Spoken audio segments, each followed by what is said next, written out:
Right, I wish to perform a comparison of the growth of algae, a species of algae, between two sources of light, that is halide, metal halide, and LED, light emitting diode.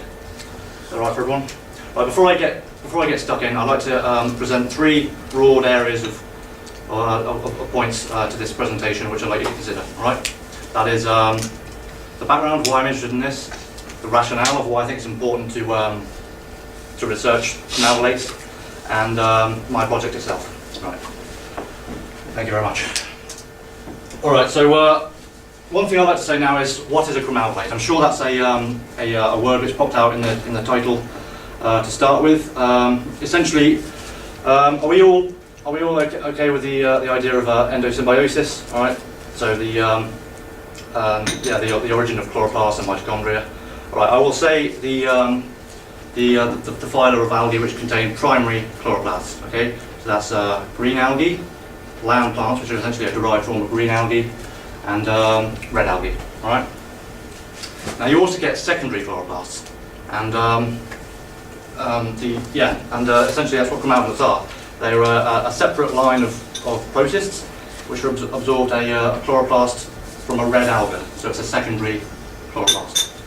Okay, and so yes, Chromalvolata is a proposed taxon, and one of the objectives of identifying a taxon is its monophyly, to see whether it's monophyletic or not, and that is whether they've all evolved from a common ancestor.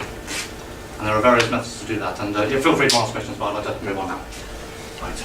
Essentially, this is a diagrammatic display of what I've been talking about. So you can see on the bottom of the first diagram of the green area. That's about the primary endosymbiosis. So a heterotrophic flagellate absorbs a cyanobacteria, which gives rise to primary chloroplasts.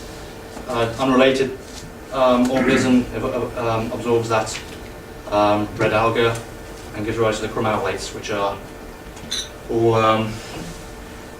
displayed there. The second diagram is to show you essentially the diversity within the chromalvolate kingdom. You can think of it as a kingdom, right? Okay. The photosynthetic lineages are displayed with a red dot. A green dot. Yeah.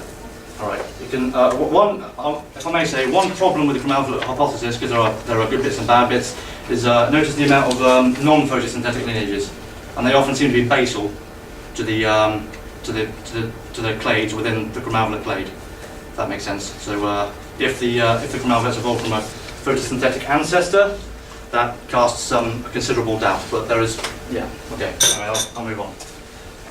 Anyway, why is it important to study chromalvolates? Well, they're very common. I mean, diatoms alone produce 50% of the oxygen we breathe. That's just one major clade of the chromalvolates.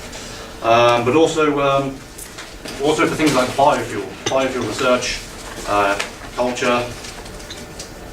Yeah, and one objective of this industry, the alga culture industry, is to identify optimum growth conditions, which I would like to hopefully highlight in this project.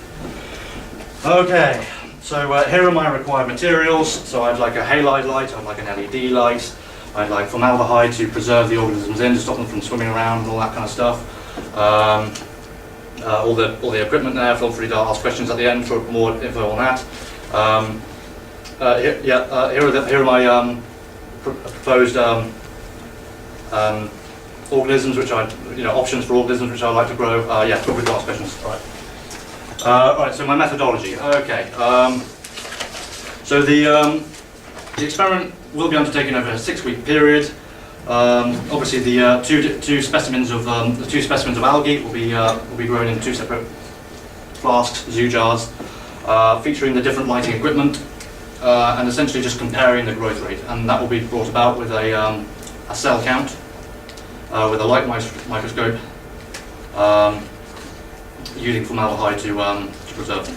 Okay. Right. Oh yeah. Sorry, if I may say, This formula at the bottom here is a good way of working out the cells per litre to give you a basic overview of that.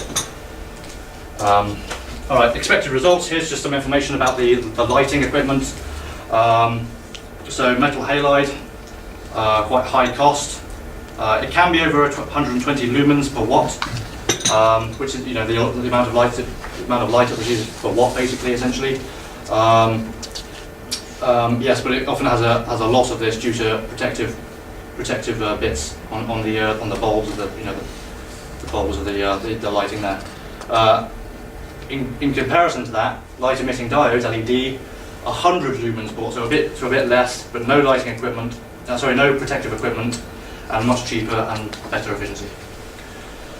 Yeah,